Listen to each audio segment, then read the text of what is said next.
Hi po, magandang gabi po sa inyong lahat. Ako po si Tesolicar Kanyabano, ang inyong tagapagluto ng hapunan tuwing hapon. Ay ngayon po, gabi na. So, late po kami ngayon nakapagluto. Ang menu ko ngayon ay sinigang na bangos.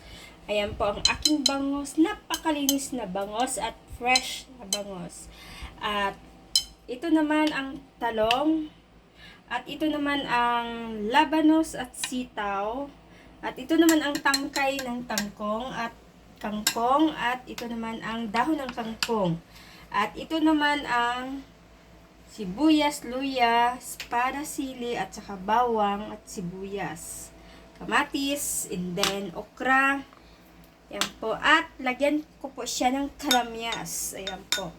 At ito naman ang ating pampaasim, ang powder natin na hindi mawawala sa Pinoy, ang sampalok na powder para po sa sinigang. Pasensya na po kayo sa boses ko, medyo kasi masama yung pakiramdam ko. Bumalik na naman ang aking sipon at ubo. At muling magbabalik po, magandang gabi po sa inyong lahat.